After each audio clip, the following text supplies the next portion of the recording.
I met Daniel on a hot afternoon. My bike had a flat tire again.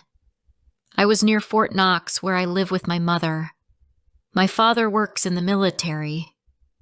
He is in another country, so it's just me and my mother at home. I pushed my bike all the way to a small garage down the road.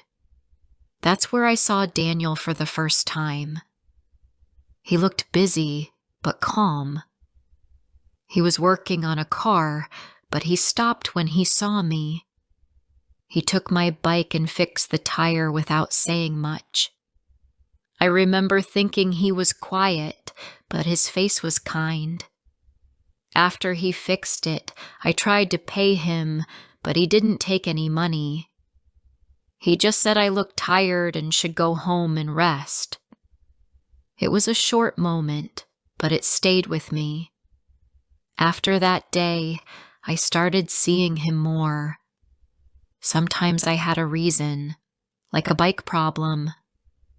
Other times I just walked past the garage to say hello. He never asked why I came. He never looked angry. He would just sit outside, drink tea, and talk with me. He told me about his work. He said he lived alone and had no family in town. I told him about my life at home. He listened. He didn't talk over me or try to give advice. He just listened in a way that felt real. I had never felt that before. I felt like I could say anything. With him, I felt calm. I looked forward to seeing him every week. Daniel was older than me. He was 33. I am 21. But with him, I never felt small. I never felt like a child. He spoke to me like I was important. That meant a lot to me because at home, it was different. My mother is a serious person. She works hard. She wakes up early and does everything around the house. She likes order. She does not show her feelings. She talks only when needed. I help her with cleaning and shopping, but we don't talk much. My father is not home. He works far away and he calls once in a while. I miss him, but I don't tell my mother that. She is strong. She doesn't show sadness, so I don't show mine either. After a few months, I decided to tell her about Daniel. I thought it was the right thing to do. I didn't want to hide anything. One evening while she was cooking, I told her I was seeing someone. I said his name was Daniel. I said he was kind and worked at a garage.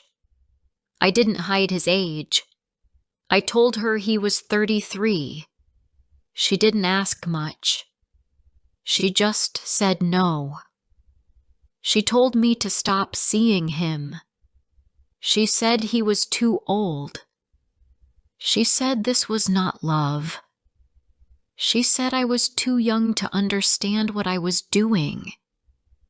I didn't know what to say.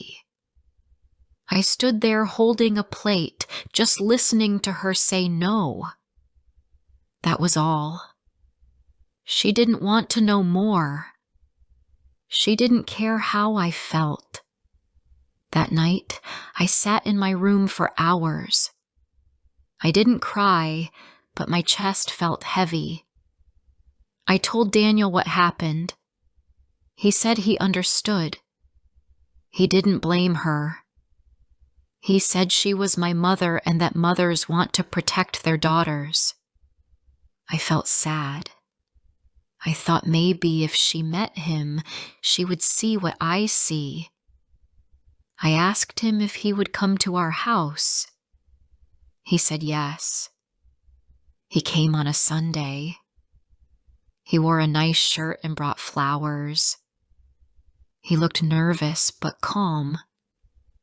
My mother sat on the sofa and listened to him speak. He told her he worked hard. He said I was a good person and that he respected me. He said he had no bad plans. He just liked being with me. My mother didn't smile. She didn't ask much. After some minutes, she stood up and thanked him for coming. That was all. When he left, I felt cold inside. After he left, I asked her why she didn't even try to get to know him. She just said she knew this was not right. She said she could see it. I told her she didn't know him. She said she didn't need to. She said she knew me. She said this would bring pain, not joy. Then she walked away. From that day, things at home changed. She stopped waiting for me at dinner. She didn't ask where I was. She didn't speak much. The house was quiet and not in a peaceful way. I kept seeing Daniel. He didn't ask me to fight with my mother. He didn't speak badly about her. He just looked tired.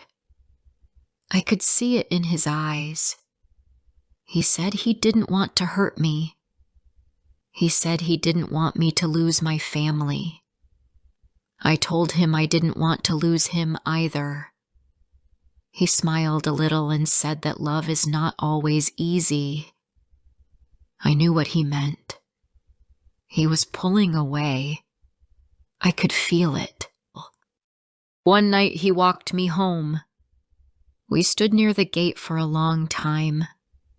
He looked at the road, then at me. He didn't say much, but I knew. I knew he was saying goodbye. He didn't want to be the reason I lost my mother. He cared, so he stepped back. He walked away, and I didn't stop him. I watched him until he turned the corner. When I walked into the house, my mother was sitting at the table. She looked up at me and asked if it was over. I didn't answer right away. I just stood there. Then I said yes. I went to my room, lay down on the bed, and looked at the ceiling. I didn't cry. I didn't sleep. I just stayed still and quiet for the rest of the night. Before I share the rest of my story, I need to know, where are you listening from? Knowing someone hears me, understands me, gives me strength.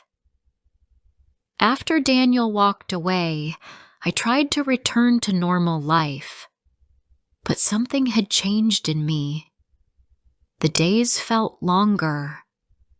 My room felt smaller. Even the quiet in the house sounded louder than before. My mother acted like everything was fine. She cleaned, cooked, and folded clothes like always. She didn't say anything about Daniel again. She didn't ask how I was feeling. She didn't ask anything at all.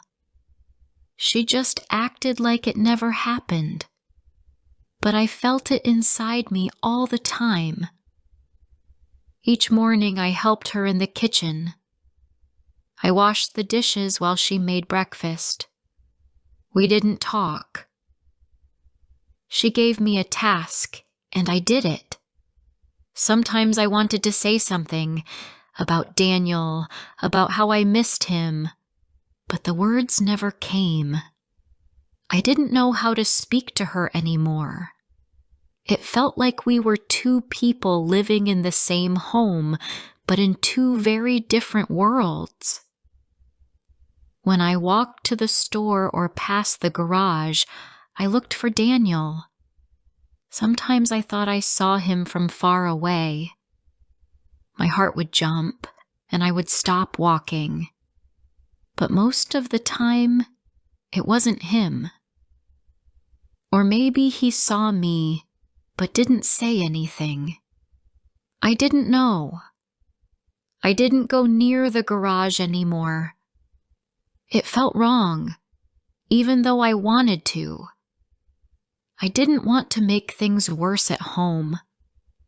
I didn't want to break the small peace I had with my mother. But the truth was, I thought about him every day. I remembered small things, how he used to fix my bike without asking questions, how he made tea with too much sugar, how he let me talk without rushing me. He never tried to make big promises. He just made me feel safe. It wasn't perfect, but it was honest. I missed that. And I missed who I was when I was with him. I felt seen. At home, I was just someone who followed rules. My friends didn't know much. I didn't tell them the whole story. I just said that I stopped seeing someone because my mother didn't approve. Some of them said I should have fought harder. Others said it was better to listen to my mother. But none of them really understood. They didn't grow up in my home. They didn't know my mother. She was not a bad person. She just had her own way. Her love was quiet. She showed care with clean clothes and hot meals, not with soft words or long talks. Some days I stayed inside all day. I cleaned the floor, washed clothes, and folded towels. I did these things because I didn't know what else to do. I stopped reading books. I didn't play music anymore. I didn't go out unless I had to. It was like I was waiting for something, but I didn't know what. I just knew that something inside me was tired. I didn't feel strong like before. I felt small again. Weeks passed like this. My father called once. He spoke to my mother for a long time. Then she gave me the phone. He asked how I was. I said I was fine. He told me he was proud of me. I said thank you. That was all. I wanted to tell him everything, but I couldn't. I didn't know how to start, so I stayed quiet. When I gave the phone back to my mother, she didn't say anything. She just hung up and went back to folding clothes. One evening, I was standing near the window. The sun was low, and the sky looked orange. I saw a couple walking down the street. They were laughing. The woman held the man's arm, and he looked at her like she was the only person in the world. I watched them until they turned the corner. Then I sat down on the floor and stayed there. I didn't cry. I just sat and listened to the sound of nothing. Later that week, my mother asked me to go to the store. I walked there slowly. I passed the garage but didn't look inside. I didn't want to feel that pain again. But as I walked past, I heard someone say my name. I turned and saw Daniel standing near the garage door. He looked the same, but also different. He looked tired, like he hadn't slept well. I stopped, but I didn't move closer. He didn't walk toward me either. He just looked at me and gave a small wave. I waved back. Then I turned and walked away. I didn't go into the store. I walked around for a while before going home. That night I couldn't sleep. I kept thinking about his face. He didn't look angry. He didn't look sad. He just looked like someone who missed someone else. I wanted to talk to him, just once, to say thank you, but I didn't know if it would help or make things harder. So I stayed in bed and waited for the night to end. After that day, I didn't see him again. Maybe he left. Maybe he found someone new. I never asked. I didn't want to know. I needed to move on, even if it was slow. I started going out again. I walked in the park.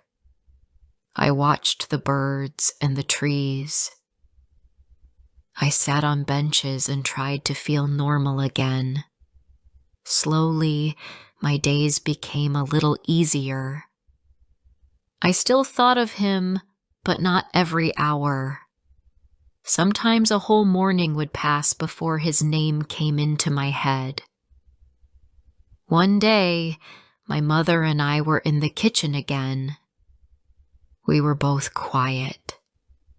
Then she said, without looking at me, "You did the right thing." I didn't answer. I didn't know what to say. Maybe she was right. Maybe I would never know. But I felt something inside me. Not peace, not joy, just a soft pain that I could live with. I finished washing the dishes and went to my room. That night, I looked in the mirror. My face looked the same, but I felt older. I had lost something, but I also felt like I understood myself more. Love is not always enough. Sometimes, even when two people care about each other, life pulls them in different directions. And sometimes, even if it hurts, we choose family. Not because it is easy, but because it is a kind of love too. Some months passed. The seasons began to change. The air was cooler in the mornings, and the sky turned gray more often. The trees outside lost their leaves one by one. At first, I thought life would feel normal again. I tried to follow the same steps every day. I helped my mother with housework. I went to the market when she asked. I walked in the park when I felt too full inside. I didn't speak about Daniel. I didn't think about him all the time like before.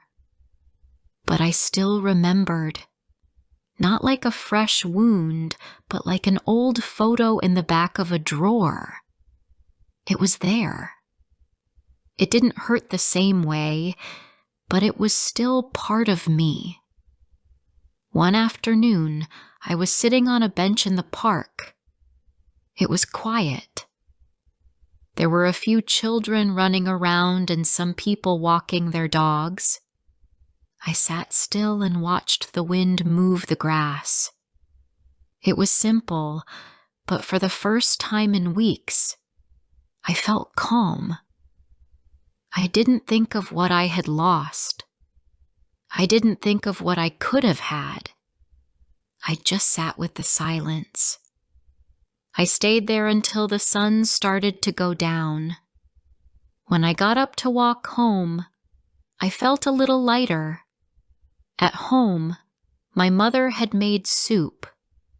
She didn't say much, but she had placed a bowl on the table for me. We sat together and ate in silence. There were no big words between us, but the small actions began to speak more than her old rules ever could. She didn't ask where I had been. She didn't say I should do more or be different. She just let me sit with her, and that was something. Later that night, I looked through some old photos on my phone. I saw one of Daniel and me. It was from far away. He had taken it when I was drinking tea and laughing about something. I didn't delete the photo. I didn't open it either. I just let it sit there in the gallery like everything else I had saved over the years. I didn't want to remove him from my life. I only wanted to carry him quietly, like a memory I could respect. The next morning, I woke up early and made breakfast. My mother walked in while I was placing eggs on the plate. She looked surprised but didn't say anything. She sat down, and I joined her. It was the first time in a long while that I had cooked something for her. We ate slowly. I didn't talk, and neither did she, but something felt different. She poured me tea and placed the cup in front of me. That one small act said more than any long talk could have. Some days later, I decided to go to the other side of town. I didn't have a reason. I just wanted to see something new. I got on the bus and looked out the window the whole ride. The houses looked different there. The streets were busy. There were families walking together, small shops, and loud music from passing cars. It was a new view, and I liked that. I walked into a small store and bought a notebook. Not to write about pain, not to keep letters. Just something simple. I didn't even open it that day. But it felt good to hold something that was just mine. After that trip, I started taking small steps again. I applied to a local job that needed help at a repair shop. Nothing big. Just cleaning and taking phone calls. It wasn't far from home, and I thought my mother would feel okay about it. She didn't say much when I told her. She only asked if I needed help with my clothes. That was her way of saying yes. The new routine gave me something steady. I didn't think about the past as much during the day. I stayed busy. I met a few kind people, and I learned small things about the work.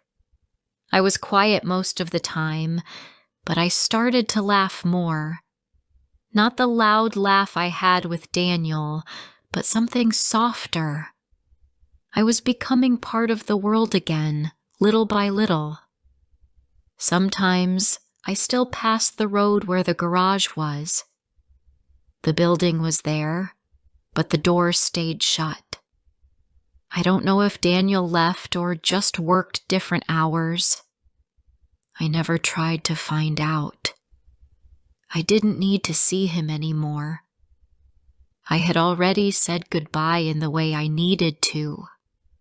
Not with words, but with the choices I made afterward. With the way I lived my days without anger.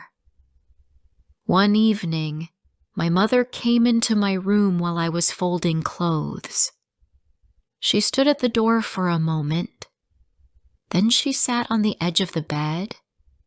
She looked at the window and said very quietly that she hoped I wasn't unhappy. I didn't know what to say. I just looked at her. Then I said I was okay. Not great, not full of joy, but okay. And that was true. She didn't say more. She just nodded and got up. But that moment stayed with me. It was the first time she had shown any sign that she worried about how I felt. It wasn't much, but it mattered. We didn't need to agree on everything.